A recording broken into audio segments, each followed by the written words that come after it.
Ok, donc bienvenue à vous pour cette masterclass sur l'ancrage que je suis ravie de faire. En fait, c'est une thématique là du coup qui est en train de prendre beaucoup de place dans ma vie puisque, comme vous devez le savoir, j'ai mon livre qui va sortir bientôt et je vais proposer des conférences à ce sujet prochainement et puis ben, en fait, il y a plein de choses qui sont en train de s'ouvrir pour moi intérieurement sur ce sujet. Il y a plein de choses que j'ai envie de partager puisque dans mon livre, je parle vraiment du sujet de l'ancrage dans toutes les dimensions. Je parle de l'ancrage physique, je parle de l'ancrage mental, je parle de l'ancrage émotionnel et je parle de l'ancrage énergétique. Donc du coup, j'aborde beaucoup, beaucoup de sujets. Et aujourd'hui, je vais forcément pas aborder tous les sujets, mais par contre, on va justement rentrer un petit peu plus en détail dans certains des sujets que j'aborde pas en profondeur dans le livre, puisqu'il pourrait peut-être être l'écriture de nouveaux livres. Donc déjà, pour vous qui êtes présente, est-ce que vous pouvez m'écrire quelques mots dans le chat sur euh, qu'est-ce que c'est pour vous l'ancrage? Qu'est-ce que ça représente? Et pour les personnes qui nous regardent en replay, je vous invite vraiment à faire à faire la même chose, puisque le fait de vous faire participer, ça va amorcer le fait de vous faire amorcer des réflexions à l'intérieur de vous, ça va commencer à faire rentrer le sujet et potentiellement ouvrir des portes euh, qui n'étaient pas ouvertes sans cette réflexion. Donc le lien à la terre,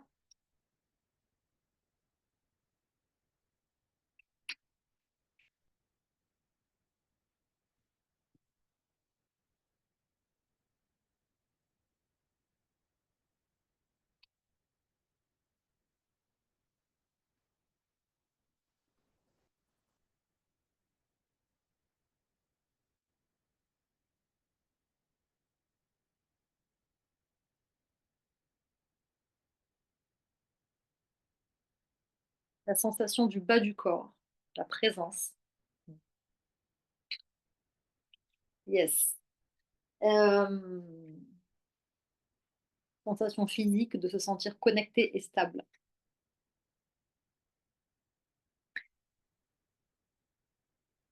Le lien à la terre, alors par exemple, moi, ce que je vois dans le lien à la terre, on pourrait l'écrire sous deux formes. Donc là, c'est écrit le lien à la terre avec un T minuscule et on pourrait aussi l'écrire avec le lien à la terre avec un T majuscule. Et les deux fonctionnent parce que dans ma perception des choses, en fait, euh, être ancré, ça veut dire euh, être aligné, c'est-à-dire incarner pleinement notre âme. Donc, incarner, du mot carnet, hein, du mot viande, bon, c'est pas très joli, mais en tout cas, dans le corps, être dans le corps, c'est incarner notre part divine dans ce corps, dans la matière. Donc, pour moi, être ancré, c'est clairement, donc pour moi,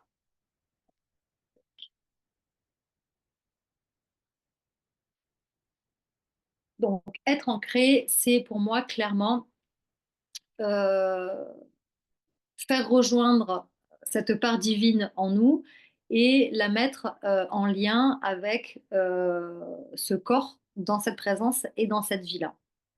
Salut Jocelyne. Donc je propose juste qu'on garde les micros coupés et je t'invite vraiment à participer dans le chat. Donc là, je demandais euh, aux personnes qui sont présentes que représente l'ancrage. Donc je vais te proposer la même réflexion. Je vais continuer de parler et en même temps, je vais te proposer d'écrire dans le chat ce qu'est pour toi l'ancrage, à quoi ça correspond.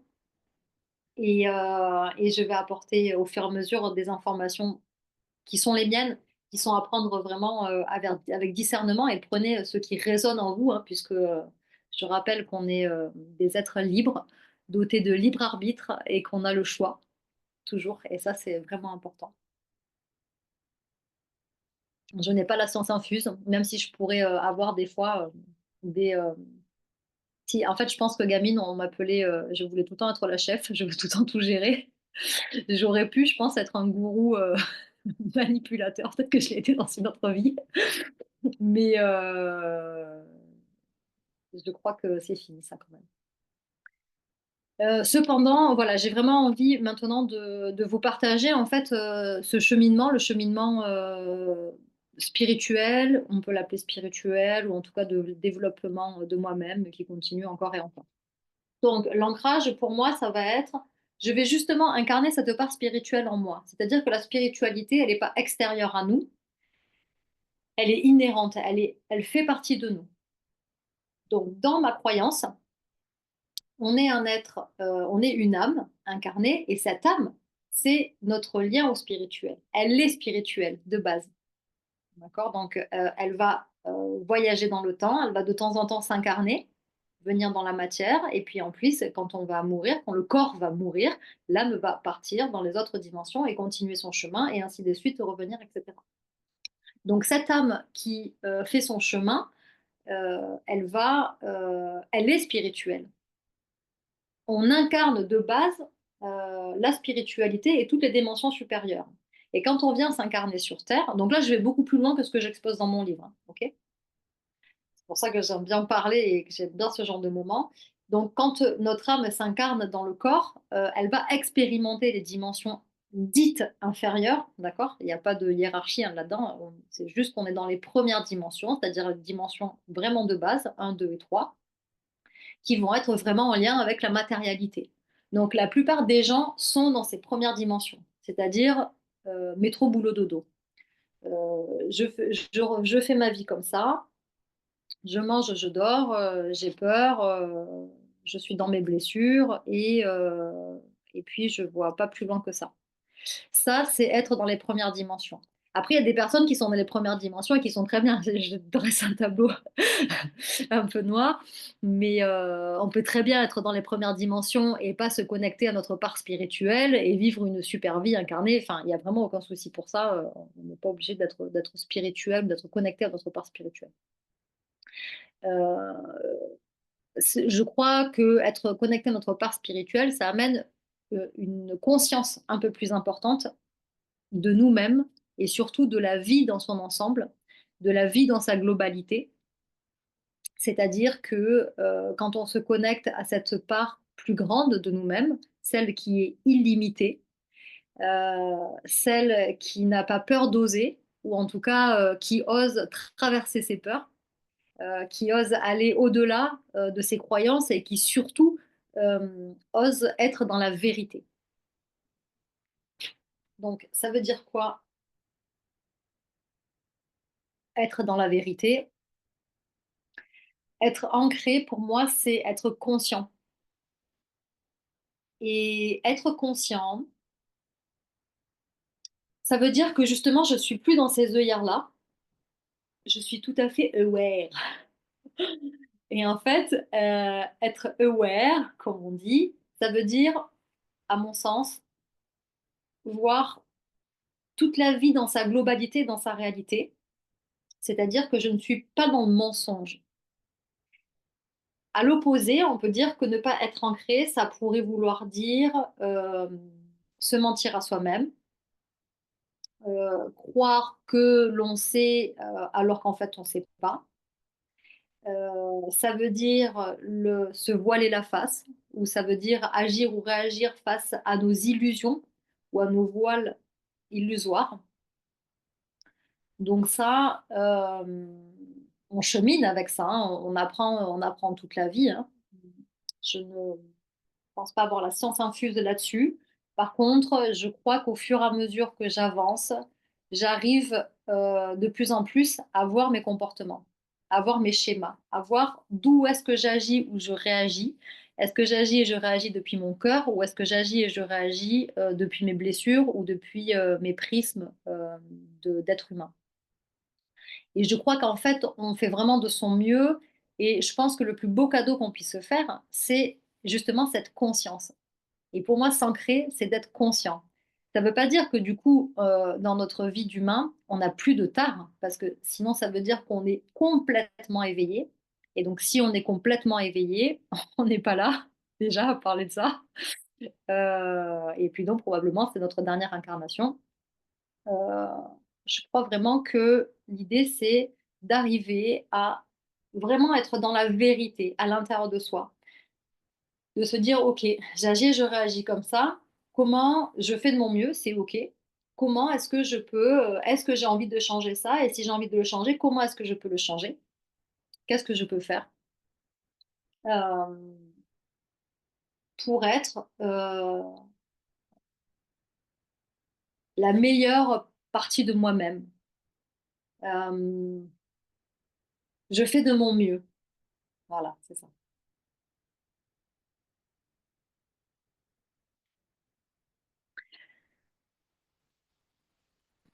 Pour cela, je crois qu'il est important, hem, d'arriver à voir à quel point, hem, nos tares ou nos ombres, sont des forces. Parce qu'en fait, à partir de là, on va vraiment pouvoir, transmuter certaines croyances et certains prismes qui sont profondément ancrés. C'est-à-dire que si, je reste, focalisée sur cet art et que du coup, heu, je ça me bloque en fait dans mon cheminement et dans mon avancement, je peux me dire à l'inverse: «OK, j'ai cet art-là, par contre je sais que derrière cet art, j'ai aussi, ce don, cette capacité, cette force». Donc des illusions, on en a beaucoup. En fait, on a donc ça, je vais expliquer un petit peu plus déjà.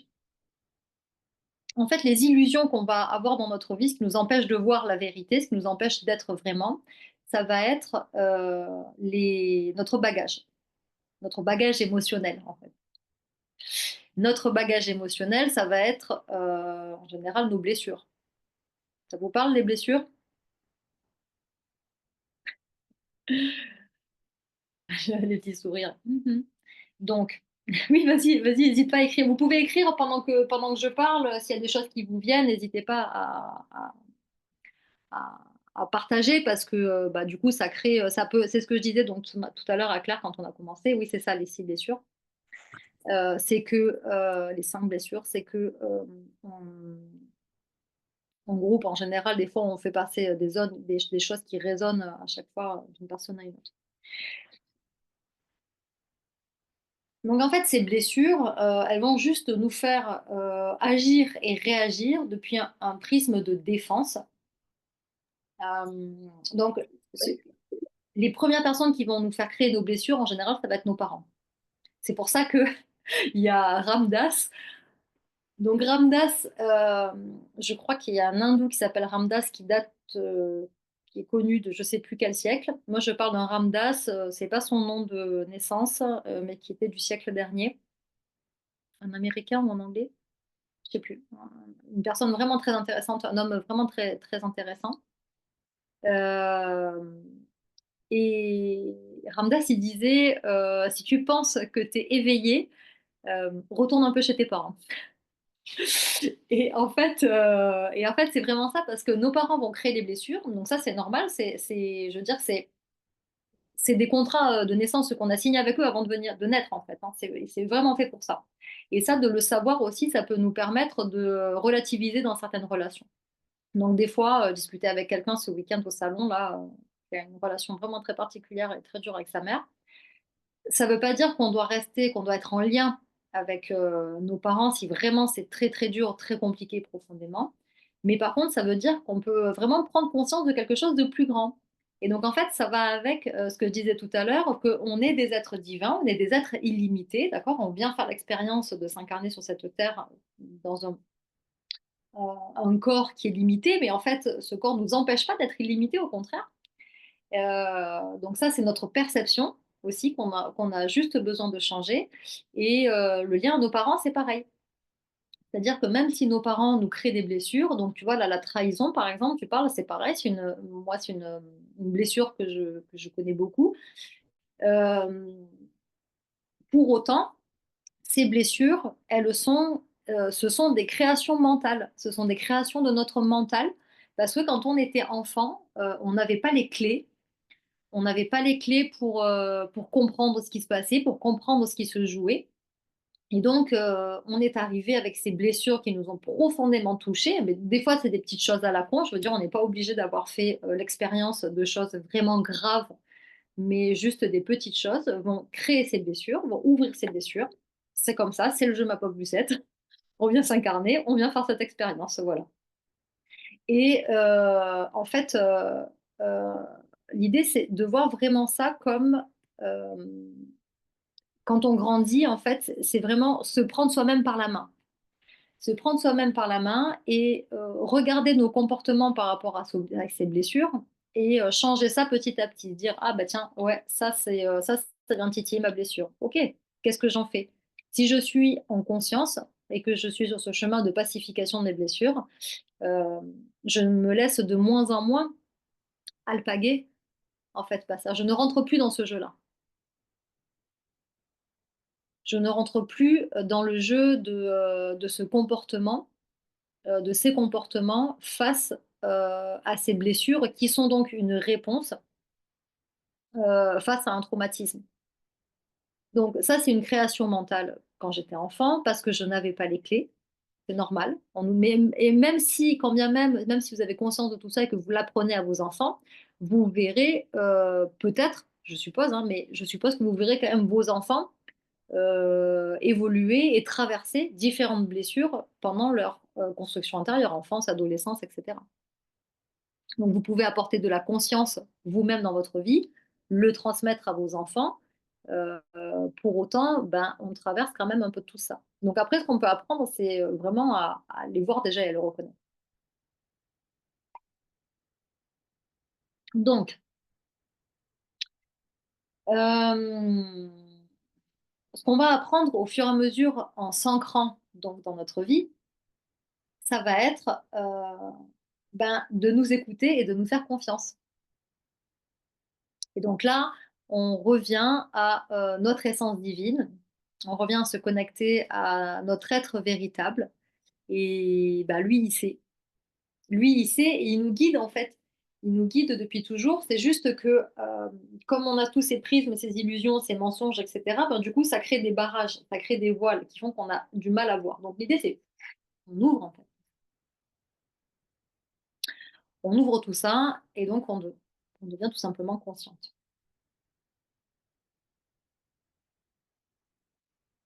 Ça va? Est-ce que ça vous parle, ça? Est-ce qu'il y a des commentaires, des choses à dire, à exprimer?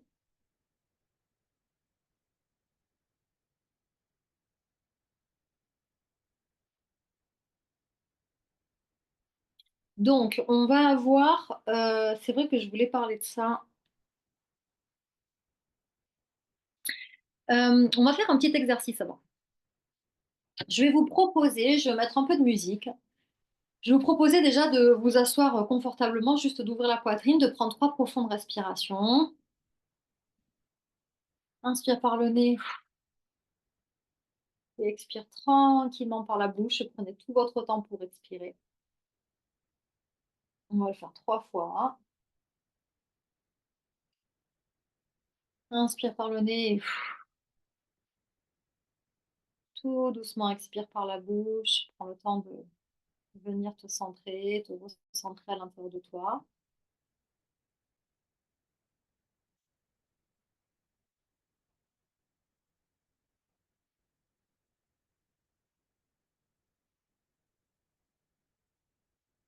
Et je vais vous proposer de penser et d'écrire à un comportement ou 2 comportements que vous avez dans votre vie, qui est récurrent et que vous voyez comme limitant.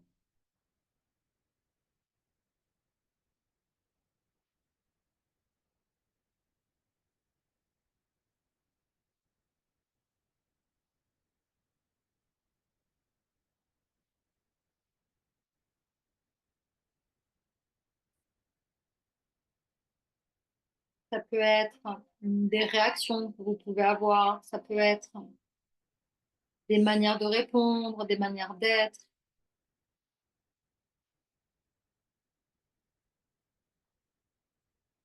Prenez votre temps, respirez tranquillement. Et vraiment, posez-vous à l'intérieur de vous. Si ça vous fait monter des émotions, à ce moment-là, vivez-les. Mais surtout, dites-vous que être ancré et être dans la vérité, ça veut dire voir aussi ces parts-là de nous. C'est vraiment important. C'est voir ces parts-là de nous et s'aimer avec ces parts-là de nous. C'est ce qu'on va faire dans la partie d'après. Je vais donner un petit peu de lumière.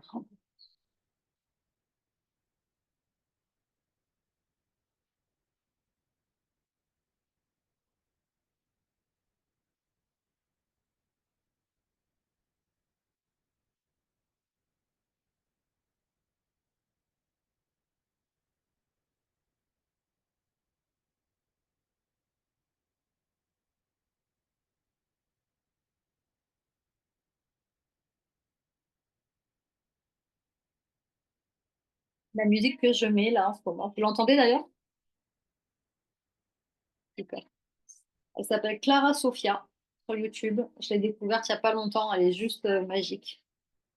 Elle parle souvent en dialecte galactique et elle a des musiques vraiment guérisseuses. C'est une super magnifique âme. Donc, essayez de voir cet être, pardon, cette part de vous, et ou ces parts de vous, vous pouvez en écrire plusieurs.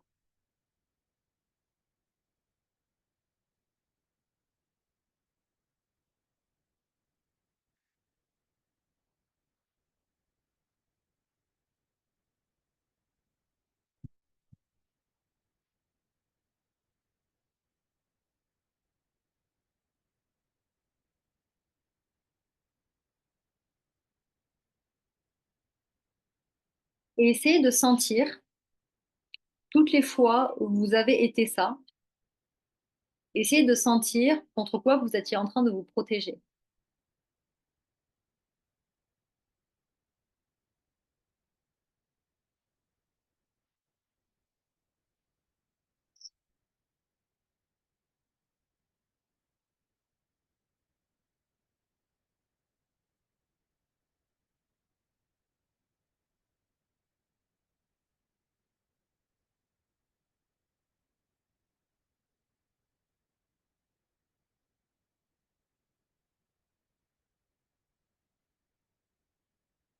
Parce que vous étiez en train de vous protéger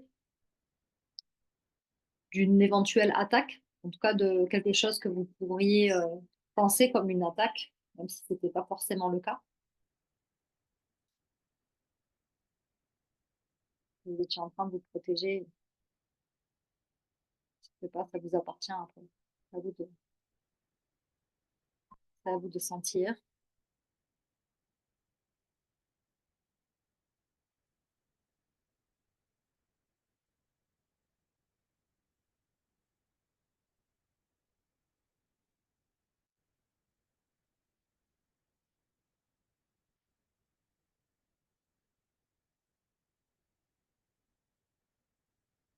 Essayez de sentir ce qui se passe dans votre corps, ce qui se passe dans votre cœur.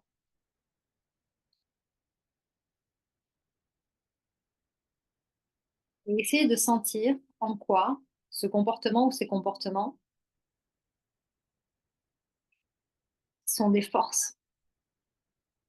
Et essayez de sentir en quoi vous êtes protégé de cette manière-là. Ça a été pour vous, ou c'est encore une force. Qu'est-ce que ça vous a apporté? Quel cadeau est caché derrière ce comportement?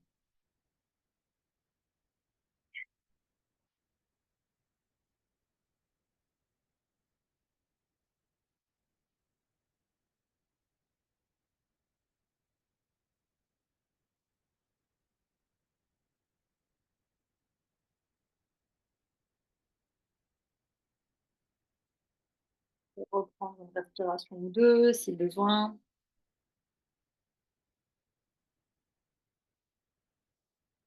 Pour vous centrer.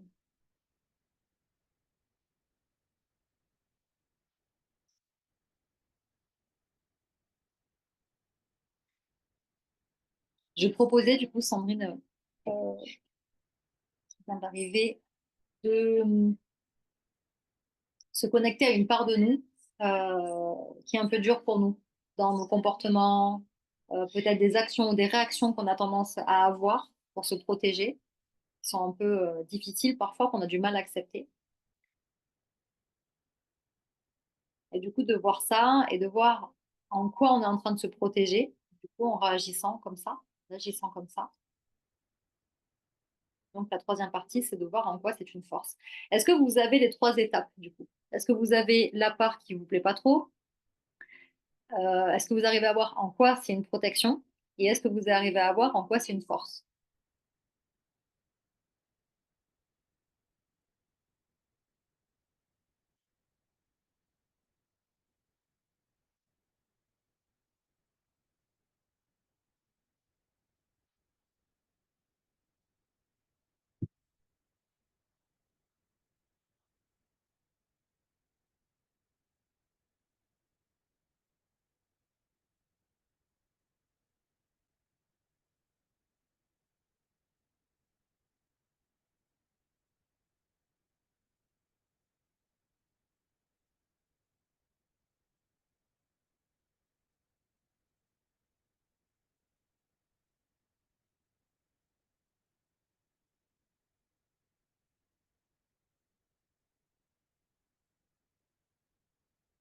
Ça va?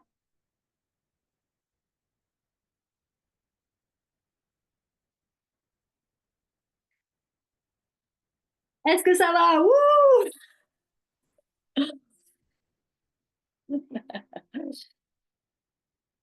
Donc, je sais que ça peut ne pas être facile comme exercice, d'accord? C'est pour ça que je vous demande si ça va. C'est pour ça que je vous demande comment vous vous sentez. N'hésitez pas à partager vraiment dans le chat ce que vous êtes en train de traverser éventuellement. Si vous traversez quelque chose, peut-être pas, c'est OK. De toute façon, ça continue, on va continuer de parler. Mais en fait, je parlais dans une de mes conférences là ce week-end sur les émotions des cadeaux mal emballés. Par exemple, quelqu'un me parle de son hypersensibilité. Et donc pour cette personne, c'était hyper dur. Elle avait vraiment du mal à gérer, elle était vraiment pas bien avec ça. Et donc je lui explique que son hypersensibilité, c'est un cadeau mal emballé. Et en fait, nos réactions, enfin, de protection, depuis nos blessures, non, mais nos actions et nos réactions de protection sont des cadeaux mal emballés. C'est-à-dire que ils ont un, ils ont un, en fait, on va souvent poser notre mental, focuser notre mental sur ce qui est pas bien. Donc ça, c'est encore en histoire vraiment des premières dimensions, hein. Je rejoins le case bien et pas bien. Il n'y a pas de bien et de pas bien. En fait, ça n'existe pas. Et en fait, ces blessures, elles vont, ou ces réactions, elles ont quelque chose à nous apporter derrière. En fait, c'est ce cadeau qu'on va de plus en plus aller voir et prendre l'habitude de voir.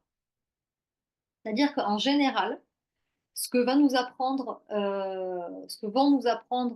nos blessures, ça va être en général de nous renforcer, de nous rendre plus forts, plus confiants, plus sereins.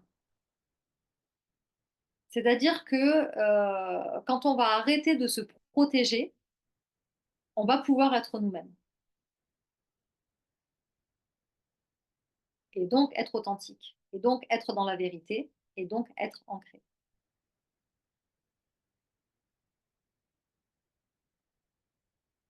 Par exemple, la blessure d'abandon, le fait de se sentir abandonné, donc qui est une création du mental.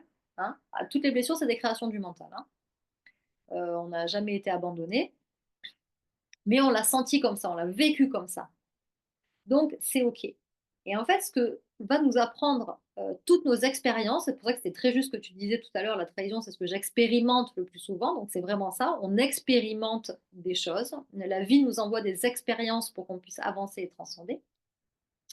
Et cette blessure d'abandon, elle va m'apprendre au fur et à mesure que je vais vivre mes expériences. Donc potentiellement, quand on a une blessure d'abandon, on va s'attirer, on va être dans la dépendance affective, on va tout faire pour plaire à l'autre et donc ne pas être nous-mêmes. Et du coup, ne pas exprimer notre propre vérité. Mais en fait, ce qu'on va apprendre dans les challenges, dans les expériences qui vont être à chaque fois de plus en plus dures, c'est tant qu'on ne comprend pas, en fait, on va juste apprendre au fur et à mesure à taper du poing sur la table et en fait à dire à un moment donné, à se secouer, à dire: «Wow, c'est moi ici!»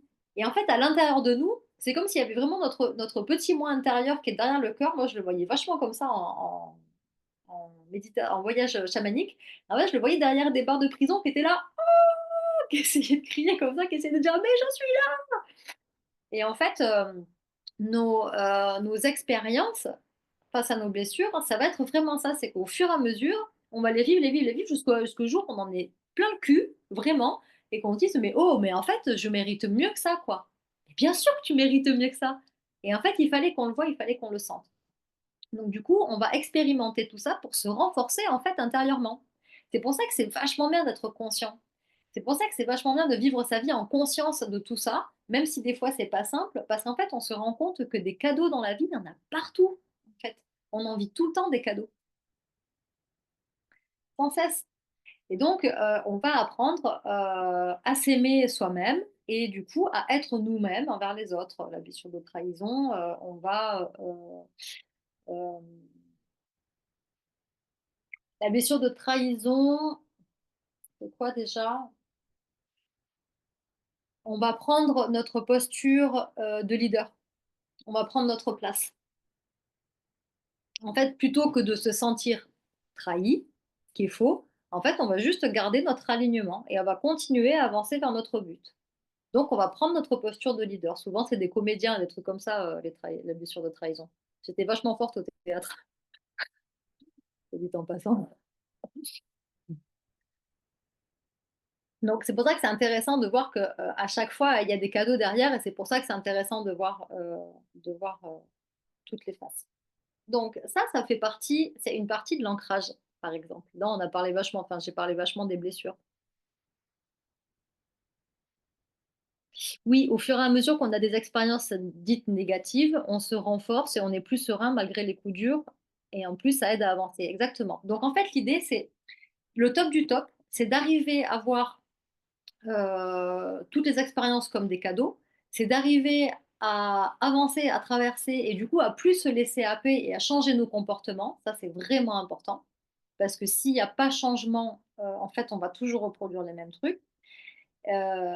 Et par contre, au fur et à mesure, on va de plus en plus sereine, c'est-à-dire qu'on va avoir des expériences qui vont continuer d'arriver. Donc ça, de toute façon, ça arrivera toujours. C'est pour ça que, dans le cas des blessures, on parle de pacification. On ne parle pas de guérison. On ne peut pas guérir et puis d'un coup, du jour au lendemain, on n'a plus de blessure. Ça marche pas ça. Ça, c'est bisounours. Ça, c'est pas être ancré. Donc en fait, c'est qu'au fur et à mesure, eh ben, on va avancer, on va prendre conscience de ça et donc la vie, elle est comme une spirale, mais en 3 dimensions, hein, qui monte comme ça et puis à chaque fois, on va revivre une expérience et puis à chaque fois, on va expérimenter un autre degré, mais on va être de plus en plus confiante parce qu'on sait que, bah, c'est le cheminement et que, bah, on a déjà traversé des expériences et on va continuer d'avancer encore et encore puisqu'on c'est le jeu, en fait, hein. Et donc là, on en vient, à la gratitude. La gratitude, c'est un point vraiment fondamental, dans l'ancrage aussi, parce que, tant que je vais arriver à remercier la vie, pour tout ce qu'elle m'amène, pour tous ces cadeaux, pour toutes ces magnifiques expériences, qu'elles soient, dures ou moins dures, hein, qu'elles soient dites négatives ou pas, puisque de toute façon tout est en tout, on n'a pas le choix, hein. Ce monde terrestre est fait, des 2 couleurs, hein. Le yin et le yang, vous voyez bien ce symbole, hein. Tout est en tout, hein, tout est relié, c'est normal, ça va avec, c'est l'équilibre et en fait, au fur et à mesure, on va avancer et là, ça rejoint vraiment ce que tu dis, Jocelyne. C'est qu'on avance en fait c'est un flow en fait. Après on a pendant le ah oui, c'est des hauts, c'est des bas, bah oui, c'est comme ça, c'est les cycles, c'est comme les cycles de la lune, c'est comme les cycles des saisons, c'est normal. C'est comme une pyramide que l'on monte petit à petit pour combler notre vie. Ouais, c'est ça en fait, c'est toujours comme ça en fait. En fait, je crois que quand on avance sur le chemin de la conscience, on est toujours en train effectivement, de monter. Alors après avec des hauts et des bas, qui vont toujours faire ça, mais par contre, on retourne jamais en arrière, on continue d'avancer en fait avec ça. Ça fait ça.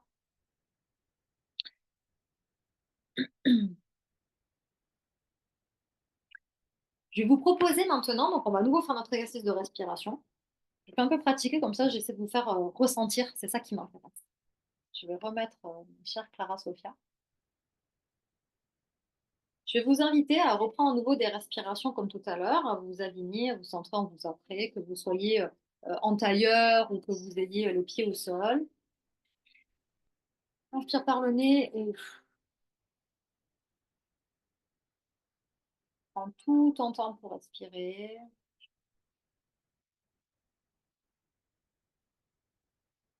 Fort.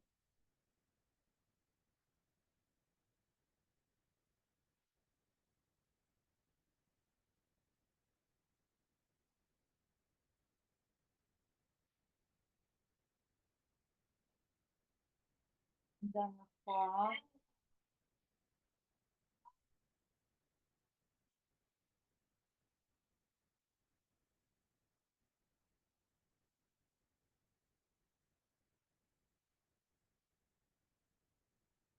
Et je vais vous inviter à aller chercher à l'intérieur de vous 3 moments dans votre vie, plus, s'il y en a plus qui viennent.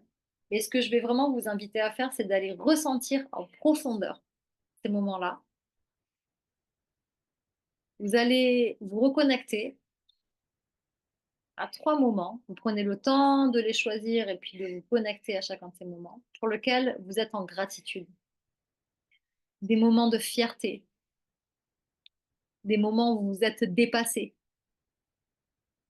des moments où vous avez réussi quelque chose que vous ne pensiez pas réussir, ou des moments où vous avez dépassé vos peurs et vous avez réussi à aller au bout de ce projet.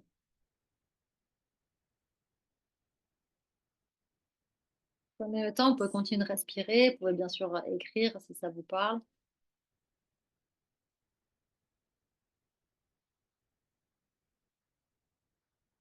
Ça peut être des très très grands moments, mais ça peut aussi être des choses très très simples.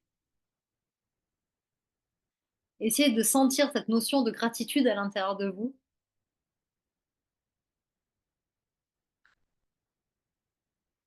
Dans ces moments où vous êtes dépassé, où vous avez gagné, où vous êtes allé au-delà d'une peur, au-delà d'une croyance,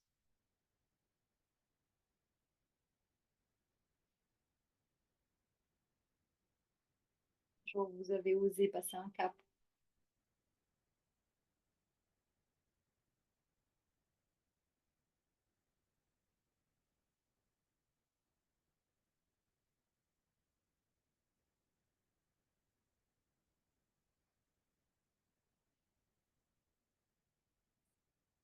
Et prenez ces moments les uns après les autres et mettez-vous vraiment dedans. Ressentez, ressentez à quel point vous êtes fier de vous. Ressentez à quel point vous remerciez la vie pour cette expérience, pour ce challenge.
tranquillement, je vais vous proposer de revenir dans cet espace, dans cet ici et maintenant.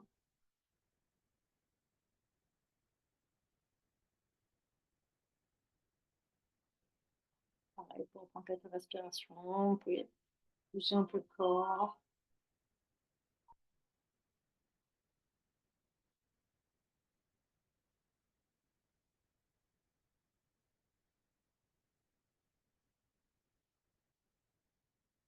Je vous propose de partager, si vous en avez envie, dans le chat, quelques mots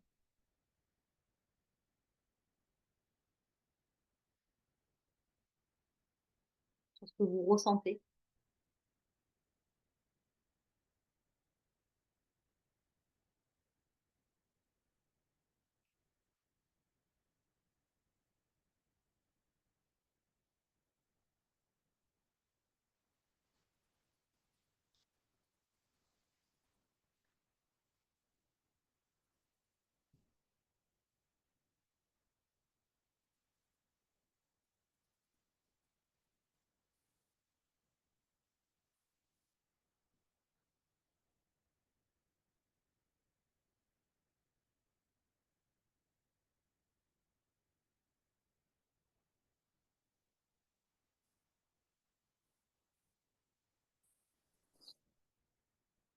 Je parlais, si vous êtes en train d'écrire dans le chat, continuez. Je parlais pour présenter la masterclass, je l'ai dit quelques fois, je vais vous donner la clé de qui. En fait, la clé de l'ancrage qui va résumer en fait un peu tout ce que je viens de dire, mais au-delà de tout ça, c'est la présence.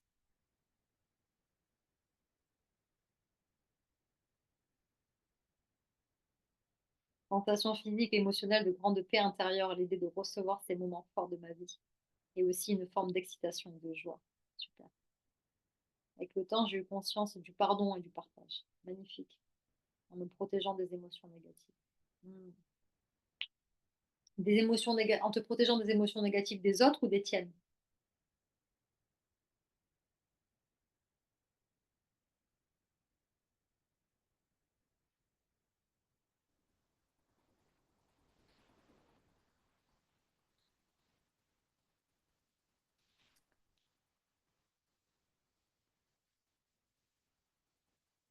Donc la présence, être dans l'instant présent, c'est ce qui va vous permettre de pouvoir gérer vos pensées, c'est-à-dire des autres et par là même des miennes.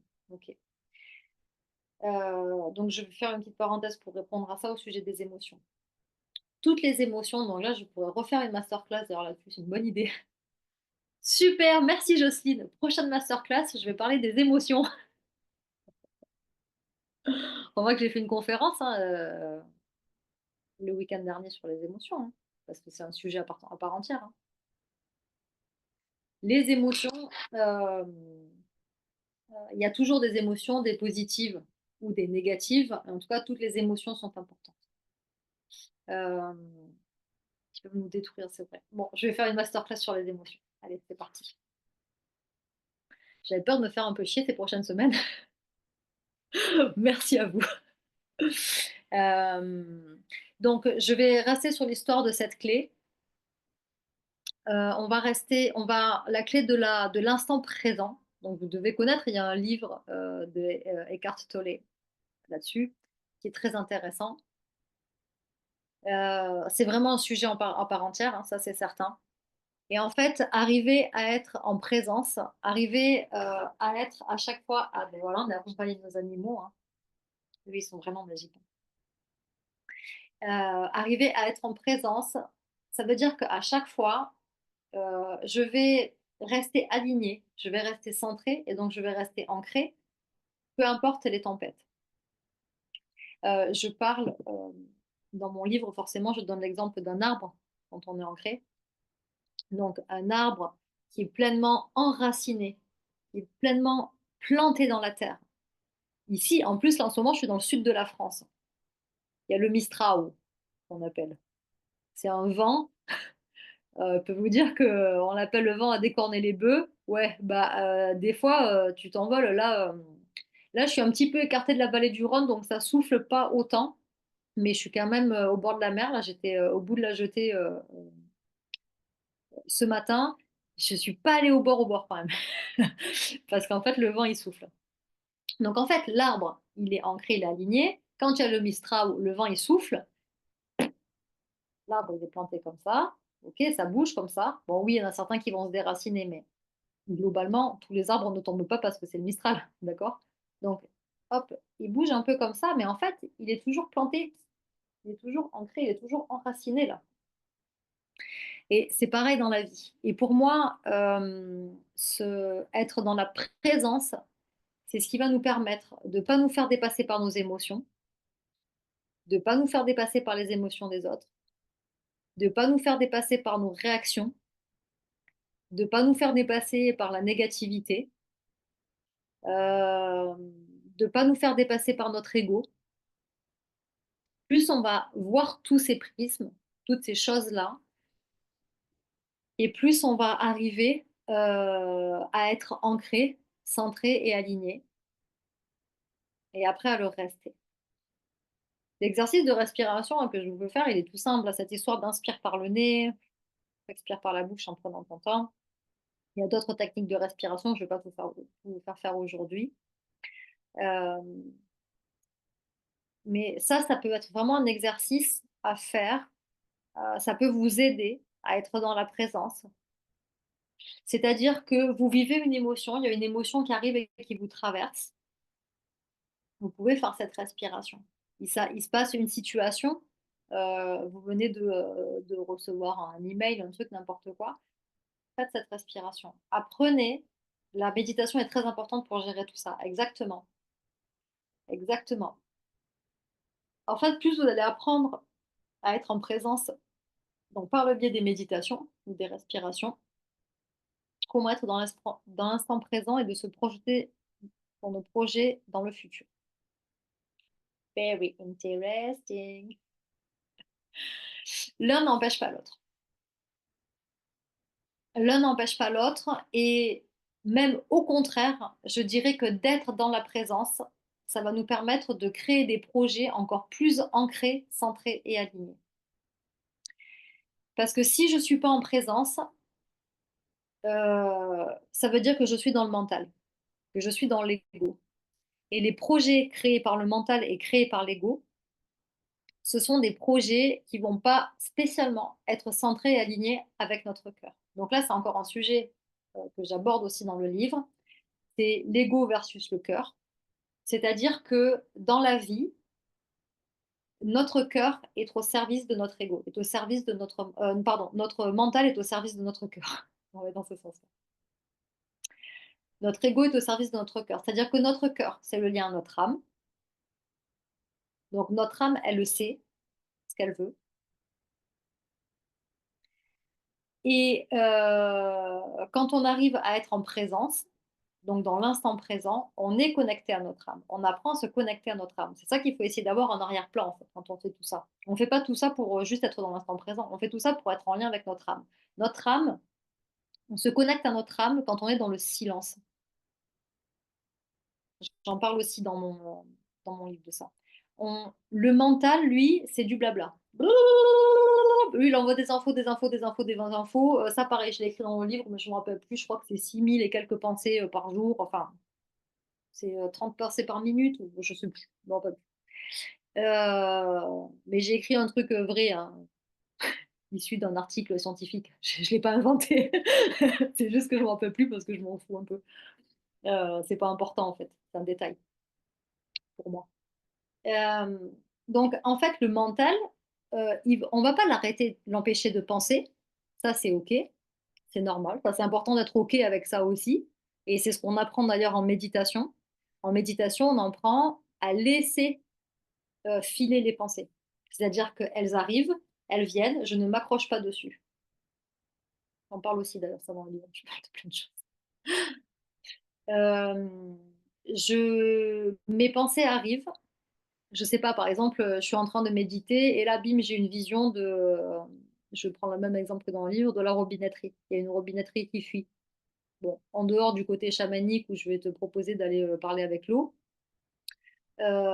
si tu t'attaches à ça, si tu laisses aller ton mental, en fait, il va aller réfléchir à quand il va aller à Castorama, dans quel rayon il va se trouver, le truc robinetterie. Non, parce qu'en fait, si on achète ça, peut-être qu'il faut que j'appelle Jean-Mich, parce que Jean-Mich, il s'y connaît bien en plomberie. Bon, bah là, on est dans le mental. Si je reste dans la présence, si j'apprends à méditer encore et encore et encore et encore et encore, à me centrer, à m'aligner, elle va juste défiler cette pensée. Il y en a une autre qui va arriver, c'est normal. Et je vais là aussi la laisser défiler, la laisser passer. Donc en fait, plus je vais arriver à faire ça, plus je vais pouvoir écouter mon cœur et ne plus écouter le bruit du mental. Et ça, c'est de l'entraînement. C'est de l'entraînement, de l'entraînement, de l'entraînement, de l'entraînement, de l'entraînement. Et on a aussi chacun et chacune nos techniques pour ça. Il y a des personnes pour qui méditer, c'est très très difficile. S'asseoir et ne plus penser, il y en a pour qui c'est très difficile. Il y a des périodes aussi. Moi, je sais que j'aime beaucoup méditer et respirer. J'aime beaucoup ça. Mais il y a des périodes où je n'ai pas du tout envie. Où je peux m'asseoir, faire ce que je veux. Je laisse tomber, je vais m'accrocher à mes pensées. Donc à ce moment-là, je vais plutôt faire quelque chose d'actif. Je vais plutôt cuisiner, écrire, faire du sport, aller courir, me mettre en action. Puisque le mental, il est actif et que j'arrive pas à le calmer, eh ben, je vais mettre mon corps en action. Comme ça, il va se passer autre chose et puis il va se calmer d'office.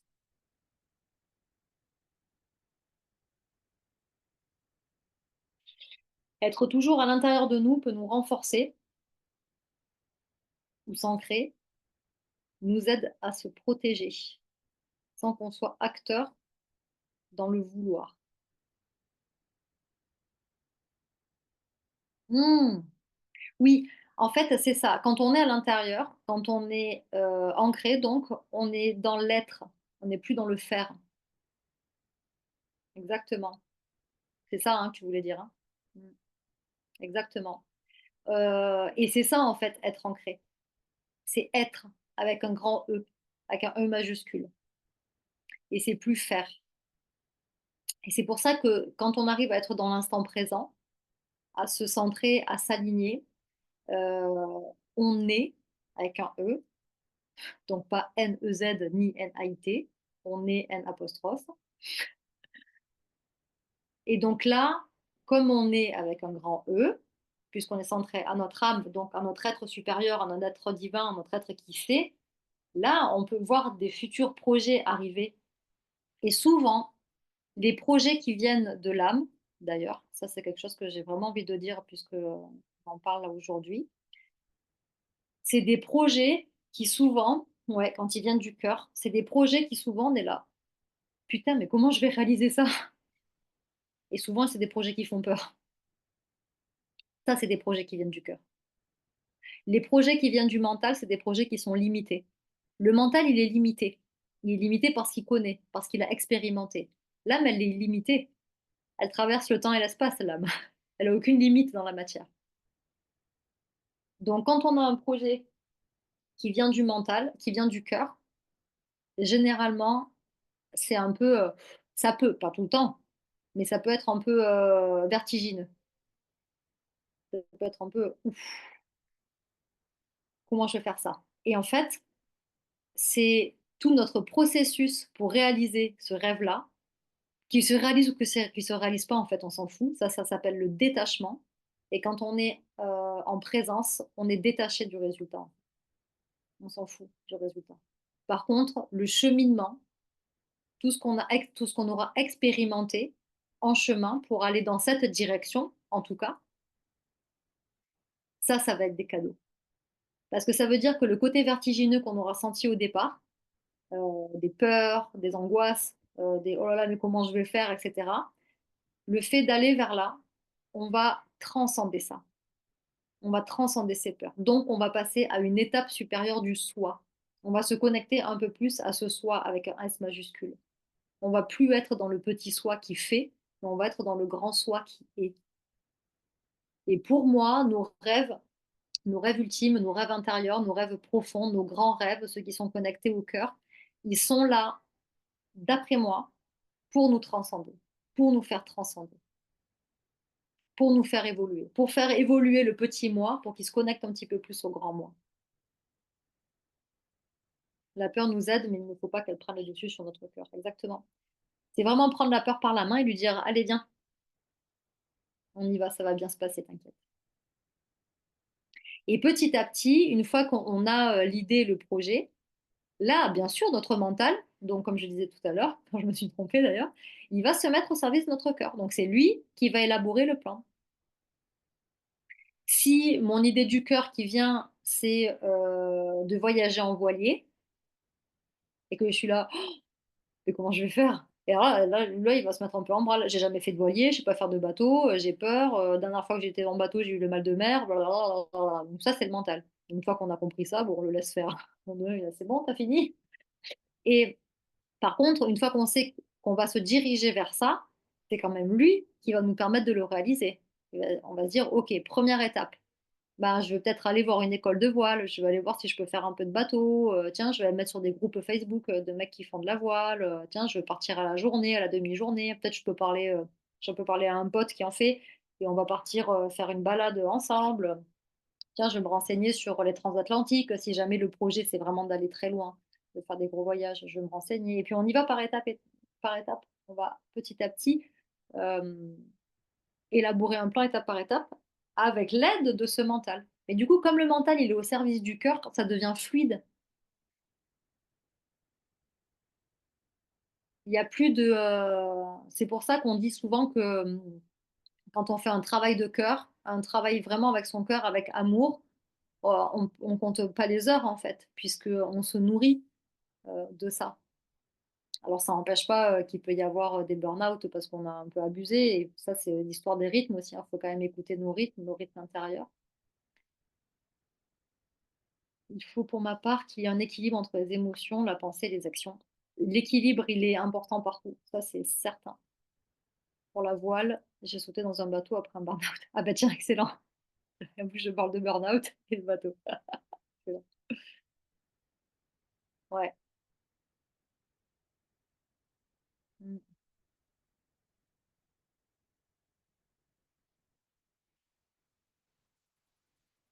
Donc pour moi, la clé que je veux vraiment vous partager aujourd'hui, donc il y a forcément beaucoup de choses, à partager, hein, autour de ça. C'est un vaste sujet, mais vraiment, les synchronicités arrivent lorsque le cœur guide le projet.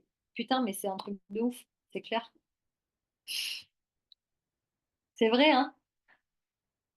Là, moi, ça fait, 1 an et demi là que je vis que ma vie, en écoutant les signes.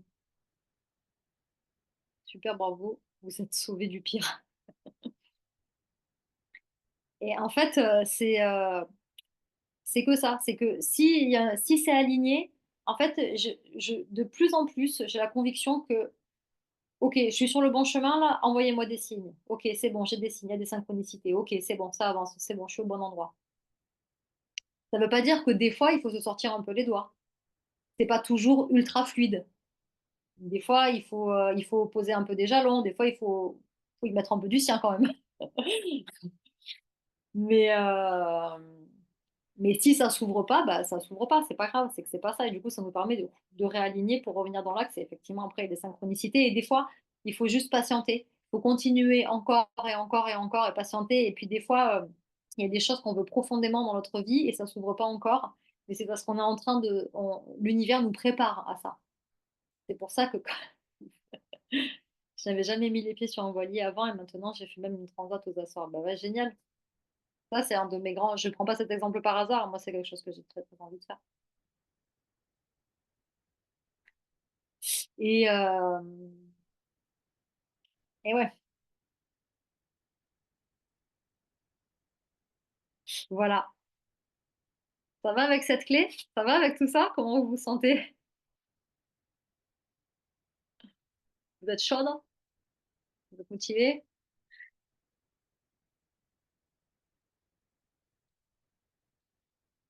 À quand? À quand quoi? La transat? À quand quoi, Jocelyne? Ah, me chauffe pas, ouais, je suis chaude, qu'est-ce qu'il y a? La transat, bah, écoute, je sais pas encore. Je sais pas encore,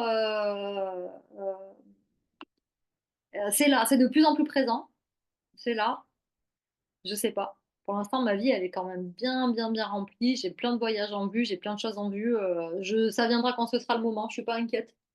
Je laisse vraiment, c'est comme si, j'ouvre des portes dans tout ce que je fais et en fait, je sais que quand j'arrive à percevoir quand c'est le moment.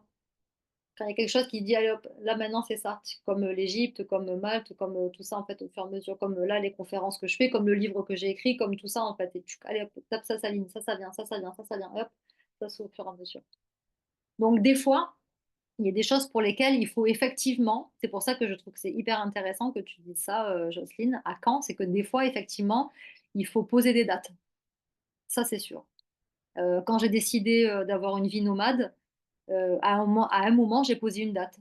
Je me suis dit: «OK, à cette date-là, je quitte mon appartement» et en fait, c'est ce truc-là aussi, même si j'avais pas tous les tenants et les aboutissants, c'est ce truc-là aussi qui m'a permis de commencer à mettre en place, à élaborer, une idée, un projet qui a changé, qui a évolué, qui évolue encore, qui continue encore d'évoluer maintenant.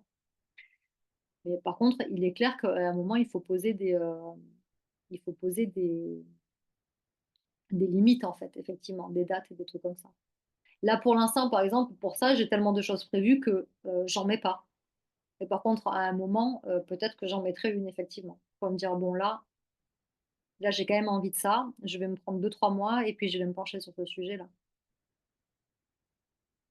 Là, je me chie dessus déjà d'avance. Ça va être trop bien.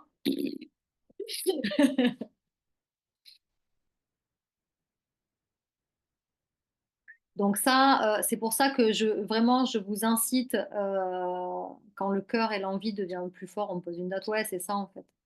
Je vous incite vraiment, vous voyez, moi, par exemple, on parle souvent des vision boards. Des boards de vision, je sais pas comment on dit en français. Des planches de vision, je sais pas. Donc c'est-à-dire que, on va sentir avec notre cœur ce dont on a envie et on va, choisir des images planches de visualisation, merci. On va on va, we are to take a vision board. Je fais ma prochaine en anglais. Donc on va poser ces images dans la matière, c'est-à-dire qu'on le sent avec le cœur. On les pose dans la matière, on peut les écrire, c'est très important d'écrire. Moi, j'écris énormément. J'ai des cahiers, des cahiers, j'écris tout le temps et de plus en plus. Pas forcément mes livres, par contre mes livres, je les écris sur l'ordi, mais par contre j'écris moi ce qui me traverse, ce que je sens, ce que je ressens, ce que j'ai besoin de poser sur papier, c'est vachement bien. Et puis, de faire des vision boards donc pour, d'imprimer des images, de découper des images et en fait, c'est comment est-ce qu'on se penche dessus. L'idée, c'est pas juste de faire une vision board juste pour la faire, c'est de sentir qu'est-ce qu'on a envie de ressentir quand on va vivre ça et on laisse faire. Moi, je pense que si je pouvais revoir une vision board que j'ai fait il y a 3 ou 4 ans, je ne veux pas dire de conneries, mais j'ai fait, une bonne partie de mes vision boards. Mais je les ai ça s'est fait, en fait, au fur et à mesure. C'est venu à moi. Oui, pour faire un break intérieur et ça viendra sans que tu t'y attendes. Ouais, souvent ça vient, après ça va de soi. Ou alors après quand on est un petit peu, branché sur le côté énergétique, des fois ça les énergies nous poussent un peu au cul si on n'arrive pas à prendre une décision. C'est une expression que j'ai beaucoup dit, pendant cette masterclass, «pousser au cul». Il y a toujours des expressions, je suis un peu vulgaire, je suis désolée, mais ça fait un peu partie de moi. Ça va vachement mieux quand même. Mais bon, je suis une fille du sud, hein, dans le sud, ils parlent très mal les gens. Je crois que j'ai gardé ce côté-là, c'est pas génial. Mais je suis moins pire qu'une cousine à moi. Les planches de visualisation posent l'intention et la met dans la matérialité extrêmement puissant comme exercice. Bah, ouais, ouais, c'est clair. Mmh. Ah ouais, ouais, c'est clair. Et moi, j'en ai une là, qui est en fond d'écran et en fait, c'est mon fond d'écran, il change toutes les 30 minutes. J'ai 5 6 images qui changent toutes les 30 minutes et à chaque fois que je tombe sur ma vision board, que j'ai fait là, récemment, je suis là: «Waouh!» je la vois et en fait, j'ai l'impression qu'à chaque fois, je ressens quelque chose d'encore plus profond. Il y a quelque chose qui va encore plus loin. Voilà, bref. Donc la présence. La présence, c'est vraiment ce à quoi je peux vous inviter avec tout mon cœur pour vous ancrer. Et puis penser, ben, au début, on a abordé les blessures parce que c'est toujours important de voir aussi ces parts-là de nous, hein, de nous voir tels qu'on est avec tout ça. Et bon, après, c'est vrai que j'ai abordé aussi le sujet avec les parents, qui est encore autre chose. Mais voilà, après la présence, ça va vous permettre aussi de gérer vos pensées, d'être dans votre cœur, d'être dans la gratitude, d'être dans le détachement. C'est tout ça, être ancré, hein. Et puis des fois, ben, vous aurez besoin de méditer, des fois vous aurez besoin de faire du sport. Donc, je vous rappelle aussi de ce que je disais tout à l'heure, mon livre, je l'ai divisé en 4 grands chapitres, on va dire, qui vont être l'ancrage physique, l'ancrage émotionnel, l'ancrage mental et l'ancrage énergétique. Donc du coup, en fait, quand je vous parle de tout ça, ben, je pioche un petit peu dans tous ces chapitres, dans toutes ces parts-là, quoi. Oui, il sort qu'en mai, mon livre. Tu peux le précommander. Bah, de toute façon, je vous renverrai un lien avec le replay.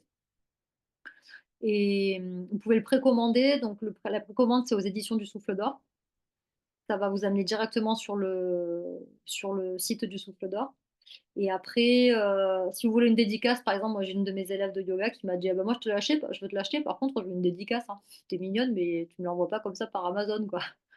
Donc, si vous voulez une dédicace, bah, à ce moment-là, c'est la commande qu'il faut me faire. Et puis je vous dirai les frais de port et je vous l'enverrai. Et donc, ça, de toute façon, c'est pas avant mai parce que je crois que le livre, il va sortir de chez l'imprimeur avant le 5 mai. Il sort en librairie le 5 mai, mais il arrive de chez l'imprimeur 2 semaines avant. Mais de toute façon, moi, je ne vais pas être dispo. Donc, je récupérerai le livre moi-même dans les Hautes-Alpes au mois de mai, donc je pourrais faire les envois à ce moment-là. Donc ça, j'enverrai, c'est une bonne idée de parler de ça. J'expliquerai ça, j'expliquerai ça pour les personnes qui sont intéressées. Et après, à partir du 5 mai, si jamais vous avez envie de le conseiller à des personnes ou quoi, quand vous l'aurez lu, il y a le lien du Souffle d'Or, mais après, il va être aussi sur la Fnac, Amazon et tout ça. Donc, les gens pourront commander facilement.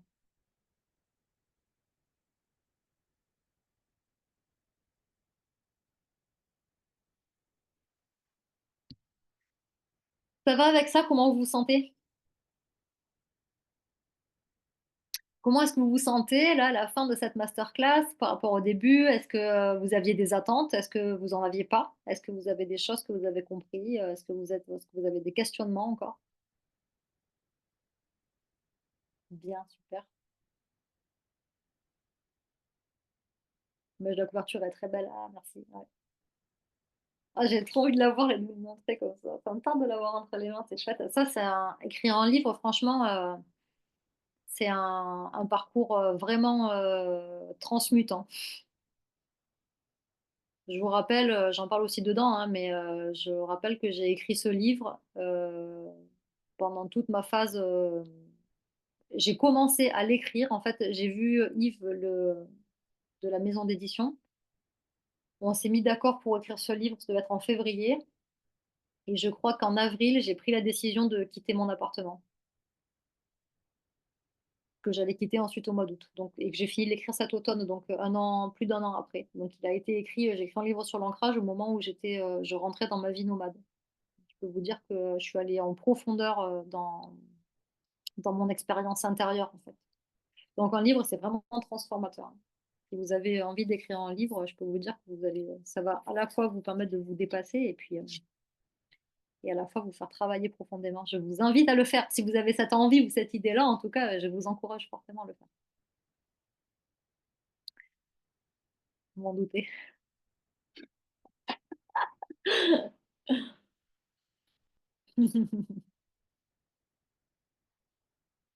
Allez, on va pouvoir conclure cette masterclass. Est-ce qu'il y a des choses, des questionnements qui restent?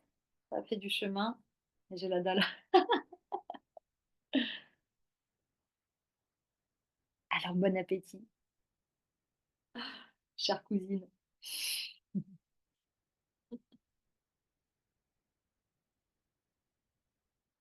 Jocelyne Refalo. Refalo, c'est le côté maltais de notre famille.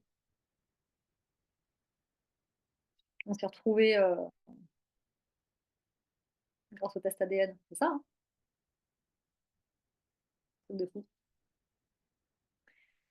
Ça, c'est la magie de la vie. Mmh. Merci à toi pour ta participation. Et ben, alors si c'est OK pour vous, je vous propose de juste prendre un instant de connexion à votre cœur. Je vous propose de poser les mains au niveau de votre cœur et juste, respirer ici, sentir, aller chercher la connexion à votre âme, sentir que à l'intérieur de ce corps, derrière ce corps, connecté au grand tout, connecté à tout l'univers, connecté à l'illimité que vous êtes, il y a cette part, cette grande part de vous, cette part qui sait, cette part qui sait tout, cette part qui a des grands plans pour vous.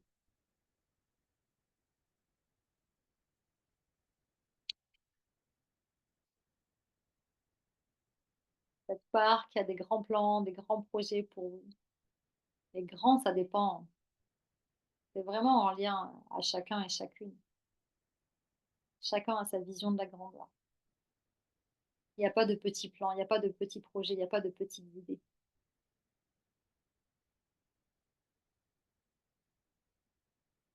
Connectez-vous à cette part de vous et vous pouvez lui dire que vous allez être de plus en plus présente, qu'elle a sa place ici et qu'elle est importante.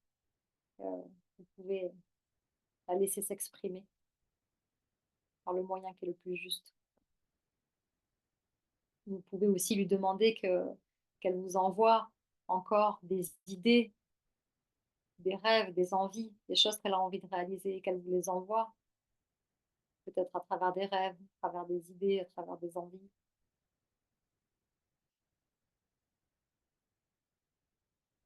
Et puis, vous pouvez lui dire que de temps en temps, vous allez vous mettre en état de présence, de réceptivité pour pouvoir entendre ces messages.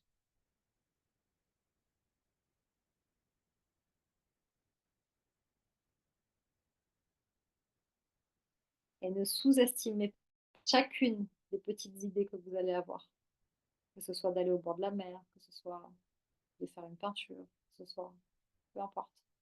Chaque petite idée qui vous traverse l'esprit, réalisez-la. Allez au bout, sentez ce qui se passe, vivez ce qui se passe. Et sentez à l'intérieur de vous l'être immense, l'être illimité, l'être qui est connecté à même plupart des choses que vous ne pouvez même pas imaginer avec votre esprit.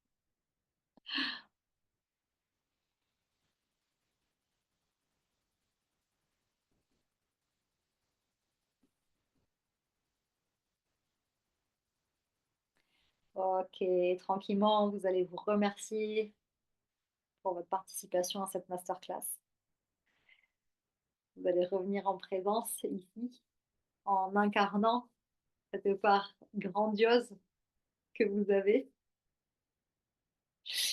Et puis, bah, n'hésitez pas dans les jours qui viennent à me laisser un message par mail ou sur les réseaux pour dire si vous avez eu des étincelles, des illuminations, des idées, des envies, des trucs comme ça.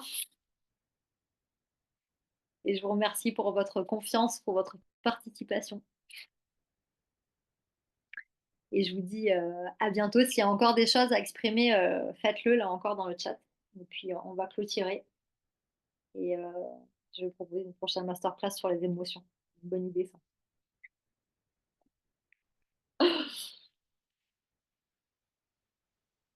Merci à vous. Plein de paillettes, plein de paillettes, plein de paillettes, plein de paillettes, plein de paillettes, plein de paillettes pour tout le monde.